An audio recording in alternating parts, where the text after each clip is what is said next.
함께 나눌 말씀은 요한복음 20장 27절부터 29절입니다. 함께 읽겠습니다. 도마에게 이르시되 내 손가락을 이리 내밀어 내 손을 보고 내 손을 내밀어 내 옆구리에 넣어보라. 그리하여 믿음 없는 자가 되지 말고 믿는 자가 되라. 도마가 대답하여 이르되 나의 주님이시오 나의 하나님이시니이다. 예수께서 이르시되 너는 나를 본고로 믿느냐? 보지 못하고 믿는 자들은 복되도다 하시니라. 아멘. 우리 도마는 좀 부정적인 이미지라, 물론 훌륭하신 제자이시고 전승에 따르면 성경에는 기록되지 않았는데 도마 사도님은 인도에서 인도까지 진출을 하셨다라는 전승이 있어요. 그래서 도마 성당 이런 데가 꽤 있거든요. 그래서 영어로는 토마스고, 이 도마 사도 같은 경우에 이 한 번 삐끗하는 바람에 도마의 믿음이라고 아예 꼭 만져봐야지만 믿는 그 믿음을 도마의 믿음이라고 아예 그렇게 이름 붙여서, 지금도 지금 천국에 계실 텐데 얼마나 수치스러울까. 근데 저는 사실은 너무 공감이 가요. 대부분의 사람들이, 대부분은 아닐지라도 꽤 많은 사람들이 저랑 비슷한 느낌을 갖고 있지 않을까.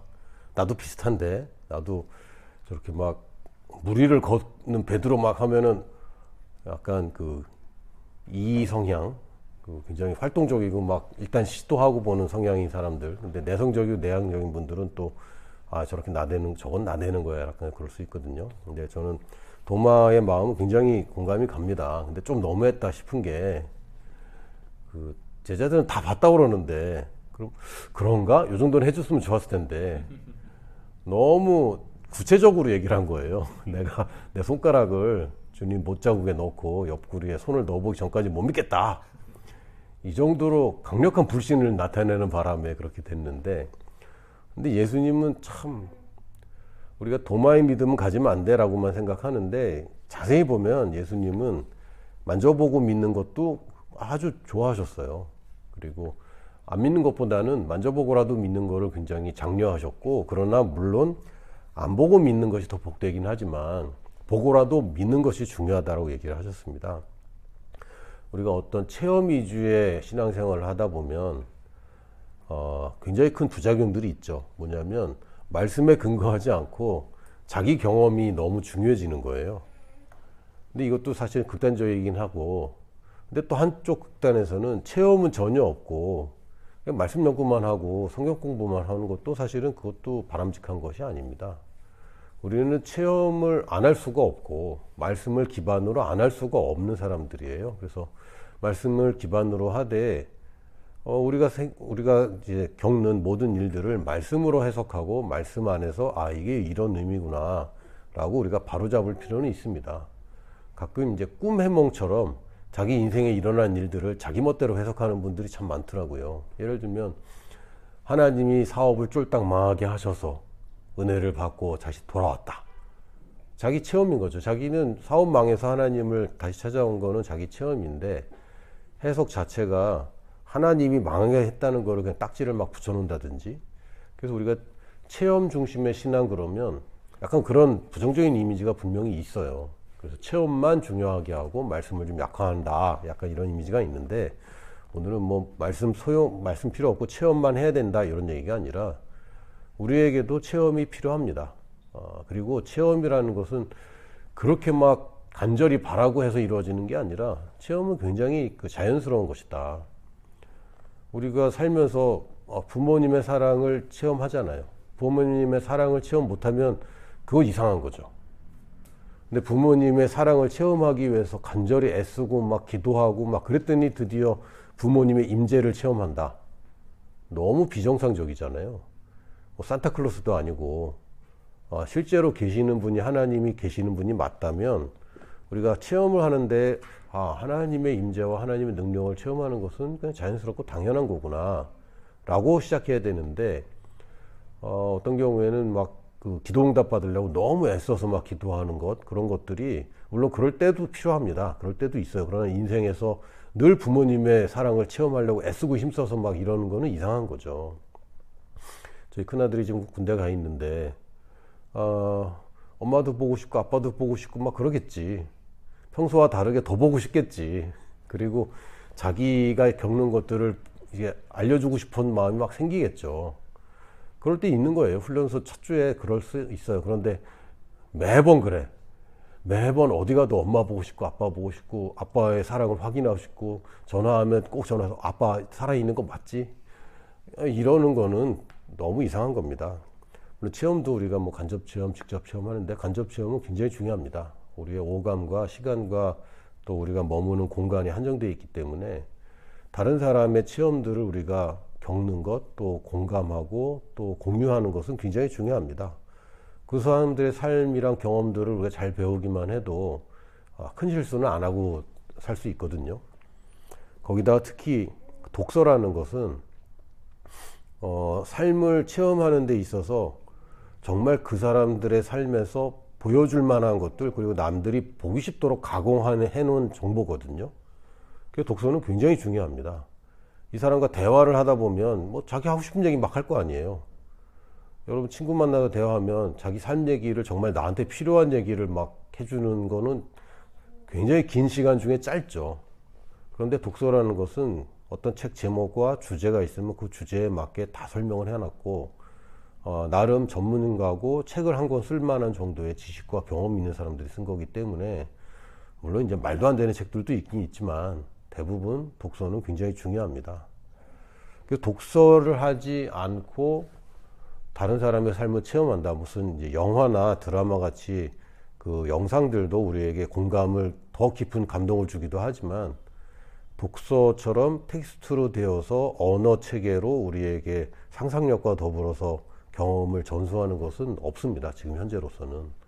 나중에 모르겠어요. 뭐 알약만 보면 막 공부 안 해도 되는 알약 뭐 이런 게 나오면 참 좋겠는데 아직은 없고 독서는 굉장히 중요합니다. 그래서 독서뿐만 아니라 말씀을 읽는 것도 굉장히 중요합니다. 그리고 성경에서도 하나님은 늘 아브라함과 이삭과 야곱의 하나님 이렇게 이제 말씀을 하셨거든요. 또 이스라엘 백성들은 아브라함과 야곱과 이삭의 하나님.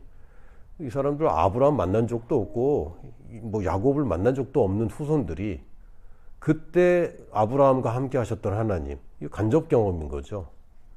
그 기록에 따르면 아브라함에게 100세의 아들을 주시고 또 그 아들을 또 아들이기 때문에 축복하신 하나님. 이삭을 보면 저는 이삭 참 좋아하거든요. 본받고 싶냐? 그렇게 딱 본받고 싶은 사람 위는 아닌 것 같아요. 그러나 저렇게 살고 싶긴 해요. 뭐 잘한 거 하나도 없는데 복이 계속 따라다니고 실수해도 복 받고 잘해도 복 받고 뭘 해도 복을 받는 사람.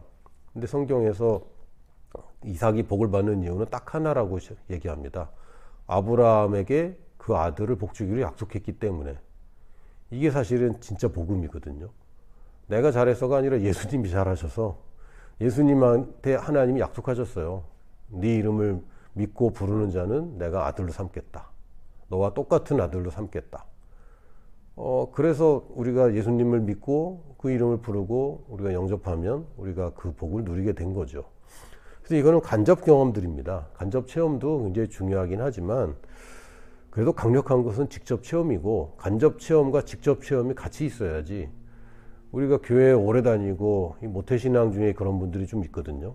엄마의 하나님, 아빠의 하나님은 뭐 맞다는데 어릴 때부터 계속 배워서 그렇다고 알고 있긴 하는데 딱히 체험이 없는 그런 분들도 꽤 많이 있죠.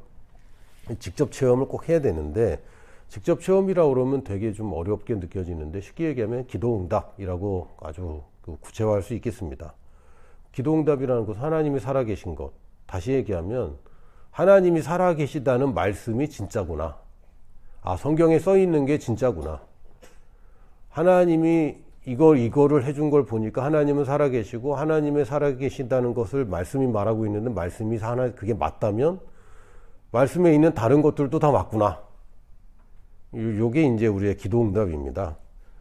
사실 우리가 이제 말씀에서 자꾸 말씀하고 말씀을 강조하는 것은 뭐 늘 부족하지 않습니다만 서두에서 얘기했듯이 성경을 읽고 공부하는 것만 하는 것은 안 됩니다.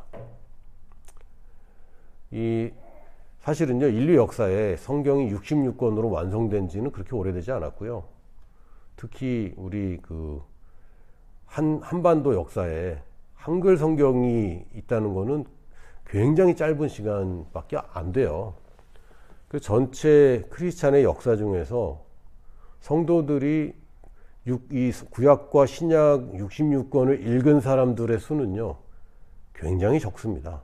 물론 지금 있어도 안 읽고 있긴 하지만 없어서 못 읽던 시대가 굉장히 많았죠.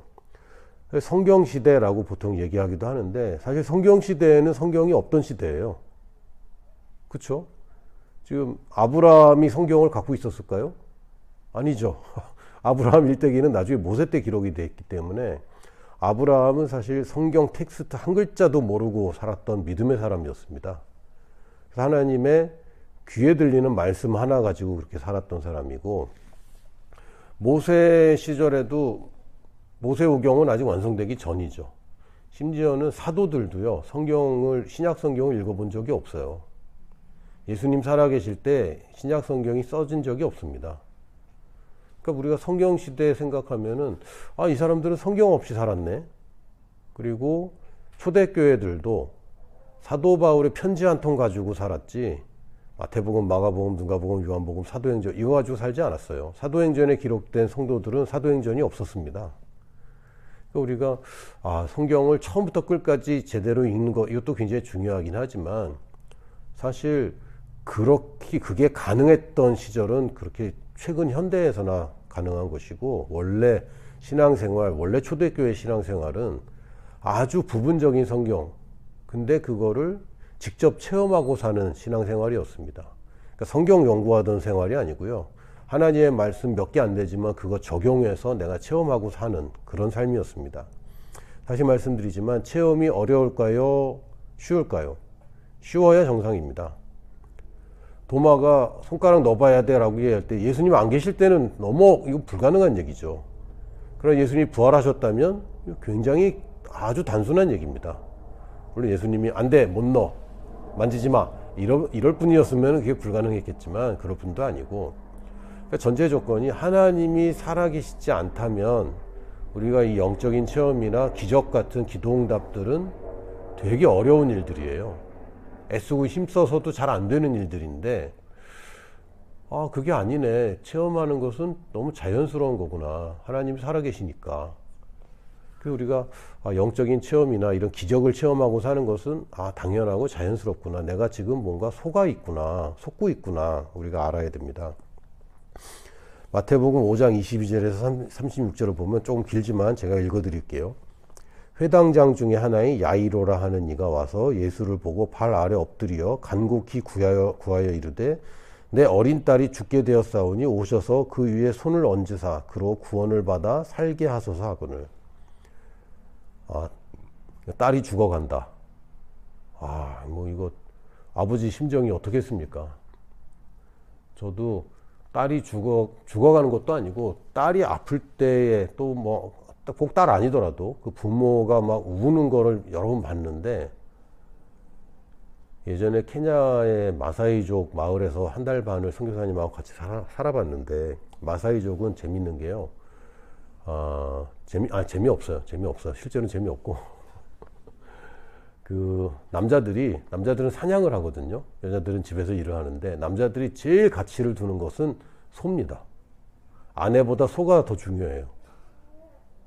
소 전 먹고 소똥으로 집 짓고 그걸 불 떼고 소 가죽 써야 되지, 고기 써야 되지, 소 피를 또 빨아먹거든요.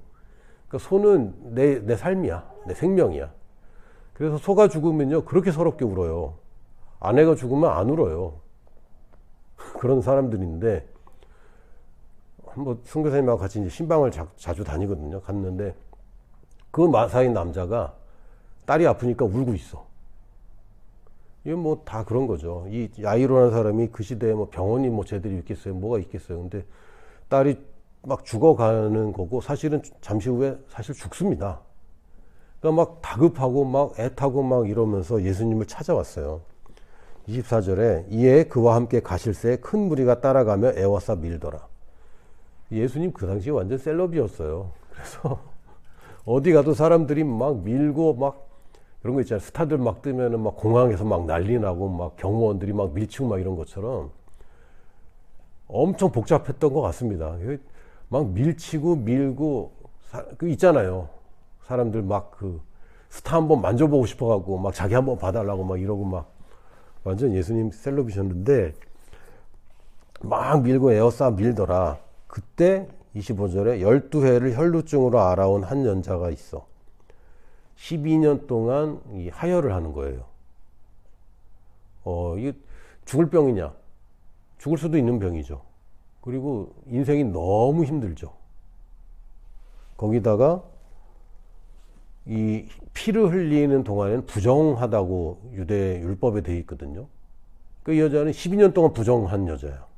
그러니까 아무도 못 만져 사실은. 만지면 자기도 부정해지기 때문에 만지기 꺼려지는 여자인 거죠. 거기다가 여러분 질병은 절대 하나님 은혜가 아닙니다. 그리고 질병은 가난을 수반합니다. 물론 가난이 질병을 또 데려오기도 하는데 질병은 무조건 가난을 가져올 수밖에 없어요. 많은 의사에게 많은 괴로움을 받았고 이 표현이 너무 끔찍하잖아요. 의사한테 괴로움 당했어. 의사는 괴로움 주는 사람 아닌데 못 고치는 병은 병원 가면 더 힘들어. 그래서 의사한테 괴로움을 받았고 가진 것도 다 허비하였으되 아무 효험이 없고 도리어 더 중하여졌던 차에 27절에 예수의 소문을 듣고 간접 체험한 거죠. 소문을 듣고 무리 가운데 끼어 뒤로 와서 그의 옷에 손을 대니 손을 댄 이유가 이는 내가 그의 옷에만 손을 대어도 구원을 받으리라 생각함일러라. 이 성경에서는요 치유하고 구원을 동일선상에 놨습니다. 아까 야이로라는 사람도 딸을 구원하여 낫게 해달라고. 이 여자도 내가 그냥 낫는다는 표현은 안 쓰고요. 소조라는 단어인데 치유랑 구원이랑 그냥 같은 걸로 놨습니다. 그래서 구원을 받으리라 생각함일러라. 이에 그의 혈루 근원이 곧 마름에 병이 나은 줄을 몸에 깨달으니라. 여러분 즉시 나을 수도 있고 오래 걸릴 수도 있습니다만 이 여자는 즉시 나았어요.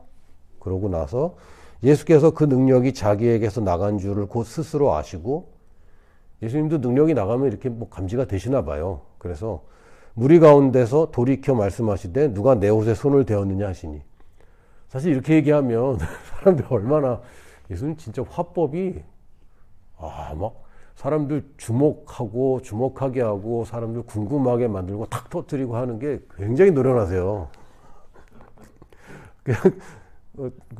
이 화법이 좀 약한 분들은 얘들아 지금 저 여자가 나 만져서 낫다? 예 이랬을 텐데 이 화법이 딱 멈춰서 뒤를 돌아 사람들 관성에 막 우왕좌왕하다가 무슨 일을 하다가 예수님 쳐다보잖아요. 그때 야 누가 내 옷에 손을 댔냐 이런 사람들이 무슨 소리야 지금 이렇게 밀치는데 제자들은 아주 자연적으로 반응합니다. 늘 아주 예수님의 반응에 잘 반응해줘요.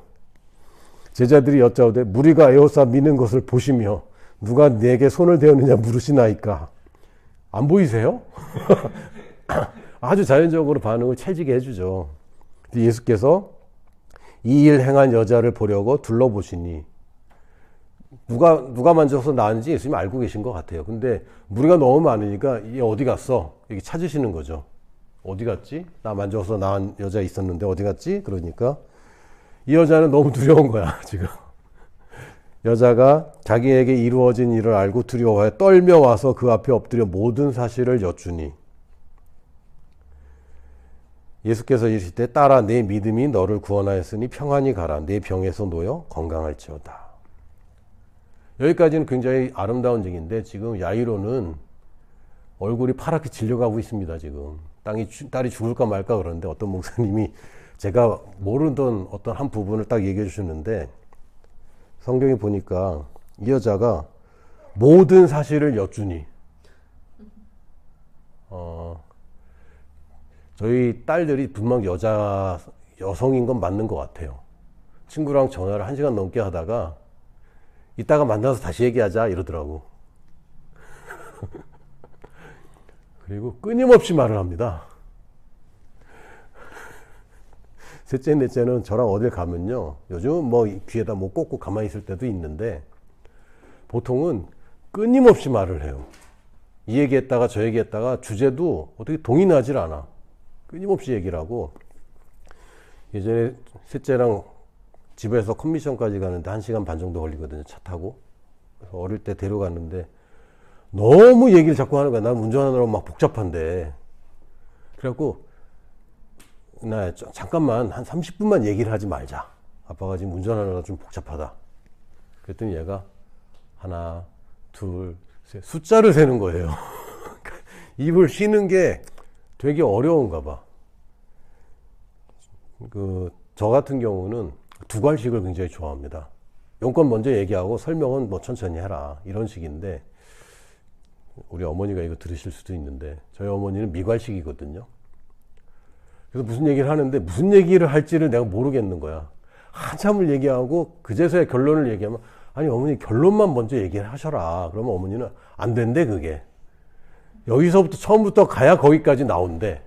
아, 이게 굉장히 다르구나. 근데 이 여자가 모든 사실을 얘기하니 짧을까요? 길까요? 12년 동안 있었던 일을 얘기할 거 아닙니까? 12년 동안 자기가 얼마나 힘들었고 병원 찾아갔던 일, 의사한테 이렇게 괴로움 당한 일, 가족들에게 어떤 일 당한 거, 별 얘기를 다 하고 자기 심정, 감정을 막 쏟아냈을 것 같아요. 저는 그게 안 보이는데 그 목사님은 이 장면에 굉장히 주목하셨더라고요. 야이로가 지금 그때 기분이 어떻겠냐고. 막 사색이 되는 거지, 자기는. 근데 아직 예수께서 말씀하실 때, 지금 대화하고 있는 도중에 회당장이 집에서 사람들이 와서 회당장에게 이르되 당신의 딸이 죽었나이다. 이 아이로는 화가 날까 안 날까? 저 같으면 막 이 여자가 막 미룰 것 같아. 아니, 지금 빨리 가서 고쳐야 되는데 지금 앰뷸런스 막은 거잖아요. 지금 예수님 가야 사는데 앰뷸런스를 막고 이거 막 말을 그렇게 하고 있으니 야이로는 얼마나 복잡하겠어요. 그런데 어찌하여 선생을 더 괴롭게 하나이까? 예수께서 뭐라고 하셨냐면 그 하는 말을 곁에서 들으시고 옆에서 이제 얘기했겠죠. 회장님 딸이 죽었습니다. 이렇게 해서 예수님 안 오셔도 될 것 같습니다. 뭐 이렇게 얘기했겠죠. 근데 예수님 들으셨어요. 들으시고 회당장에게 이르시되 두려워하지 말고 믿기만 하라 하시고. 지금 이 혈루병 걸린 여자는 간접 체험으로 소문을 들었고 자기가 나서서 직접 체험을 했어요. 저 같으면은 모르겠습니다. 근데 이 죽는 게 더 위험한 거 아닌가? 혈루병보다는 지금 막 죽을 똥말똥 하는 게 더 위험하고 응급 환자인데 예수님은 그걸 또 굳이 찾아서 말을 거셔갖고 지체하셨단 말이죠. 근데 이게 무슨 일이냐면 사실은 야이로는 더 큰 믿음을 위해서 간접 체험이 필요했던 상황입니다.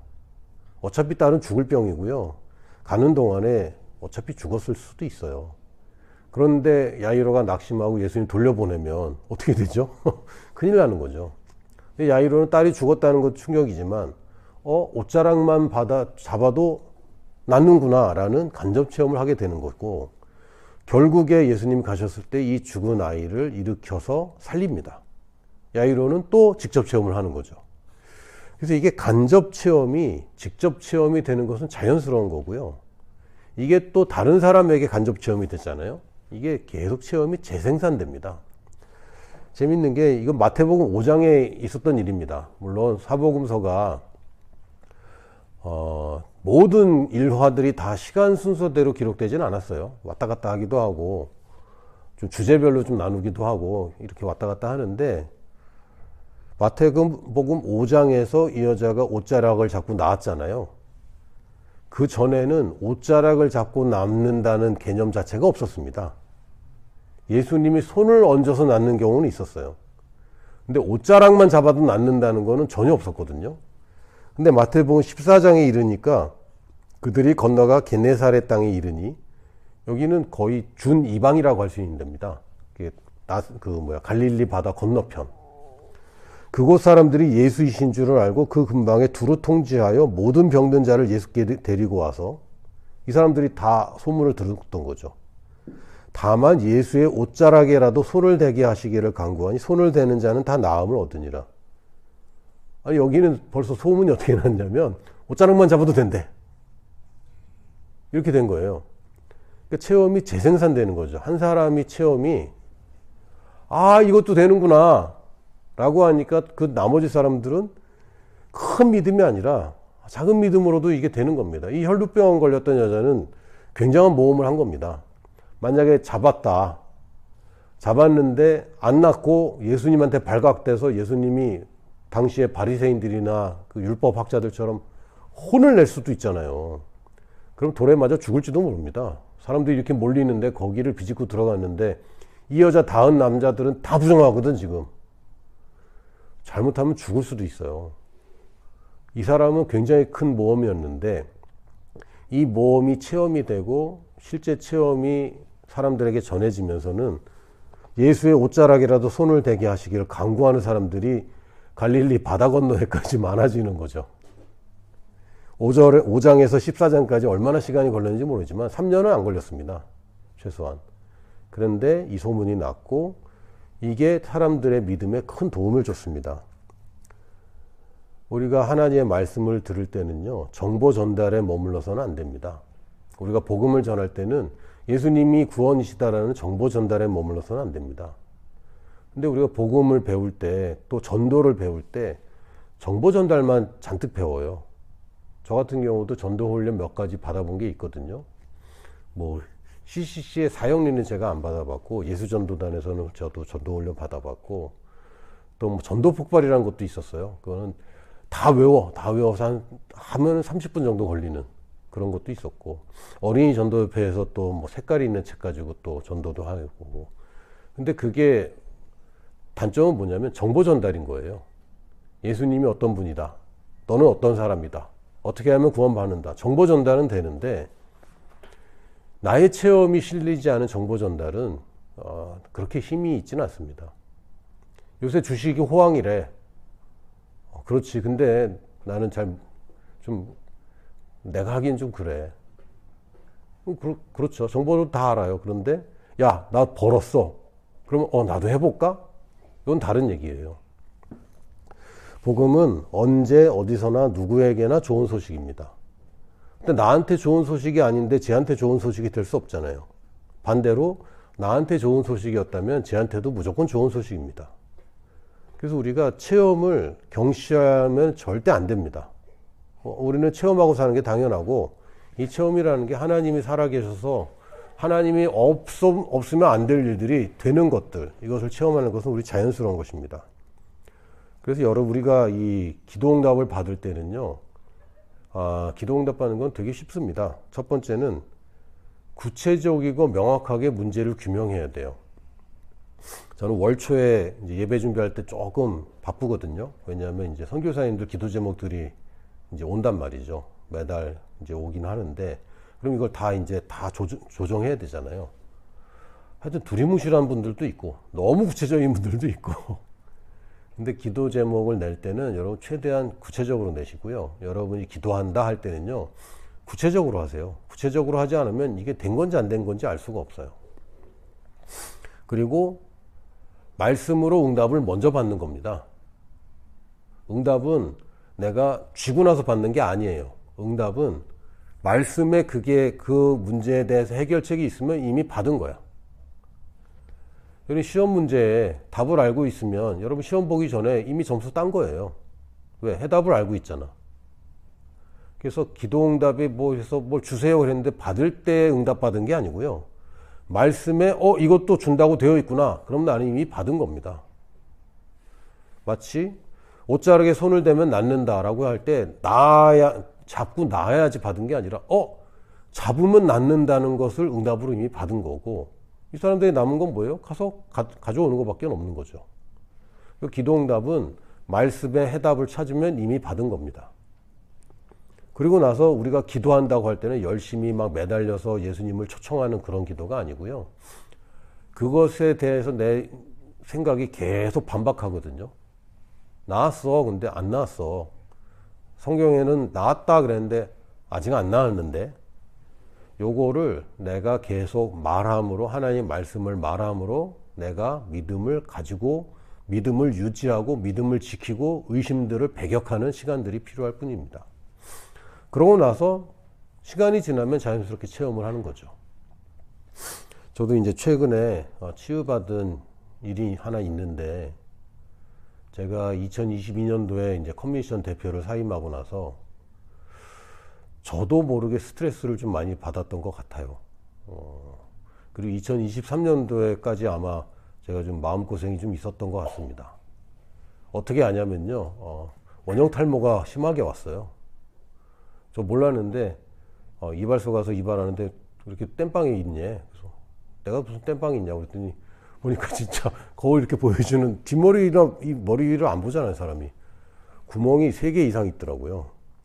그래서 처음으로 이제 원형 탈모를 알게 됐고, 이제 피부과 가서 이제 진료를 받았더니 원형 탈모고, 범위가 넓고 크기가 크기 때문에 약 바르는 건 안 되고 주사를 맞아야 된다. 그래서 자주 와서 맞아라. 그래서 처음에는 매주 가고, 그 다음에 뭐 2주에 한 번씩 가서 주사를 맞는데, 제가 세봤어요. 몇 방울 놓나.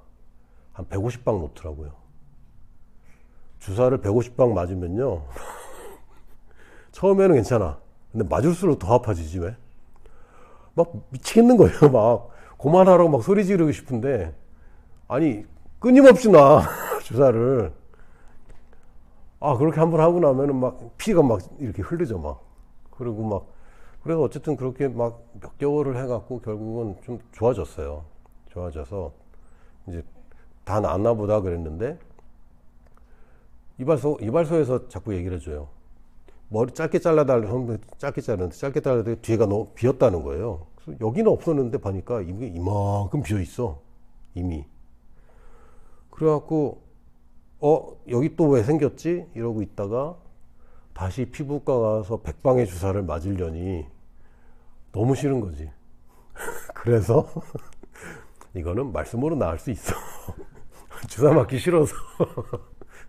그래서 이건 낫는다. 그리고 이 탈모 치유가 되게 좋은 점은 뭐냐면요, 일단 안 아파. 아프질 않는 병이고, 생명에 지장이 없는 병이고, 안 보이기 때문에 내가 탈모라는 인식을 자꾸 잊어버려요. 너무 좋지. 그래서 뭐 매일같이 손 놓고 기도하고 그런 게 아니라 그냥 생각날 때마다 나는 나았다. 나는 나았고, 처음에는 많이 확인을 해봤어요. 이게 나오나? 안 나오나?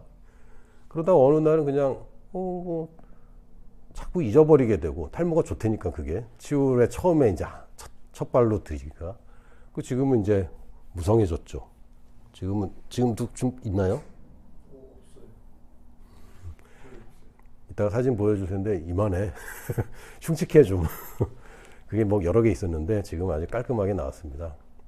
제가 왜 탈모로 시작했냐면, 치유를 믿는다. 근데도 여전히 아픈 걸 달고 사냐? 사실은 아픈 걸 달고 산다. 그 약도 먹냐? 약도 먹을 때도 있고. 근데 여러분, 암 가지고 치유에 대해서 잘 안 믿다가 처음으로 막 싸우기로 했는데, 암 가지고 싸우고 너무 아픈 통증이 있는 거 가지고 싸우면요, 너무 힘들어요.